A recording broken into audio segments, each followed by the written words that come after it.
You can have a perfect product and a super targeted lead list, but your cold email copy can spoil or break everything. Hey, I'm Xenia, and in this video, we're gonna look at one of the worst cold emails and figure out what is wrong with it. Grab your popcorn, I promise this is going to be the action movie you tell your colleagues about. On the screen, you can see the initial cold email my colleague received. First, let's start with the subject line, exclusive offer inside. Intriguing, isn't it? But it also looks a little bit spammy. Or not a bit. Besides, it raises skepticism inside the recipient's mind and ruins even the slightest chance of building trust. Will your recipient open such an email? Yes, they may. But will this skepticism affect the perception of your offer? That's for sure. Next, the structure of the email. This is not an appealing text your eyes want to see. Firstly, all caps words. Avoid using them as they set not only the wrong tone of the email but also may trigger the spam filters. And these ellipses, the text speak, yes, we need to make our email copy comprehensible, third grade level comprehensible, but still, we should keep things professional. Take a closer look at this email. Who is it addressed to? No personalization at all. In fact, this email can be sent to anyone. Personalization is a must, and it's not difficult if you're determined and aim to build a meaningful and long-lasting relationship with another business. You do research your prospects first, find the points of contact, and mention them in your email.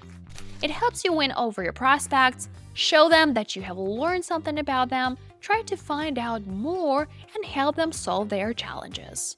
Also, there is an impression that the sender doesn't know whom he's sending the email to. Whenever he refers to the recipient's company, he just mentions your company.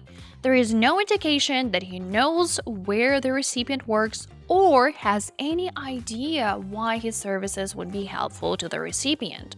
That said, there is nothing about the recipient.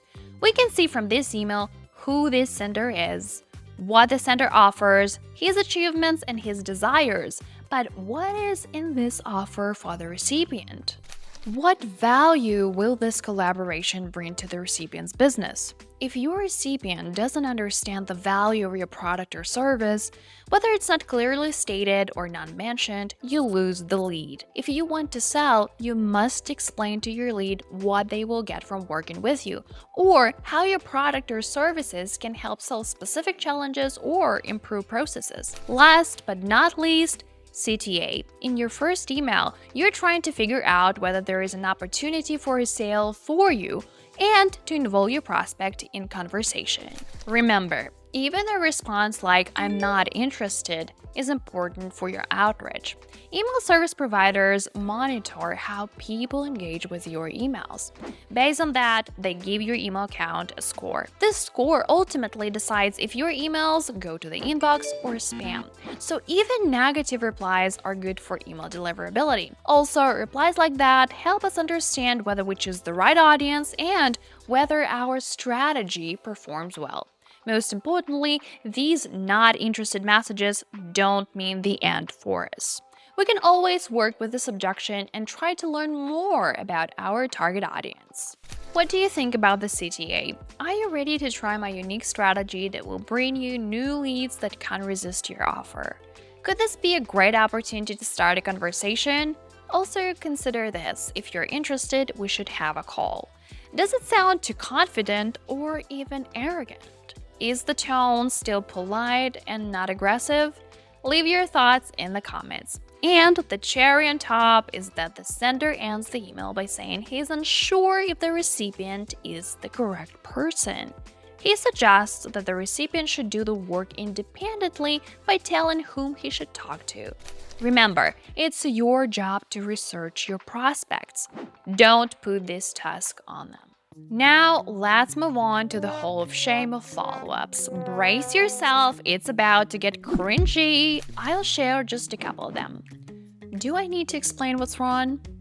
Absolutely never, under no circumstances, use this so-called follow-up template. Never. Your follow-ups should be short yet informative. They should add more and more value each time to your initial offer, unlocking more benefits your prospects will get.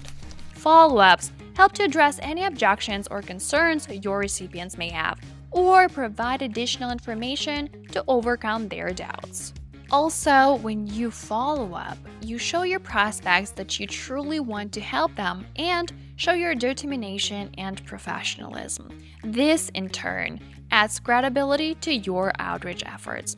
Want to know how to write cold emails correctly? Watch our short guide, How to Write a Sales Copy That Actually Sells, 5 Evergreen Tips. Or if you want to become a pro, enroll in our exclusive course, Cold Emailing for B2B Sales. It's absolutely free.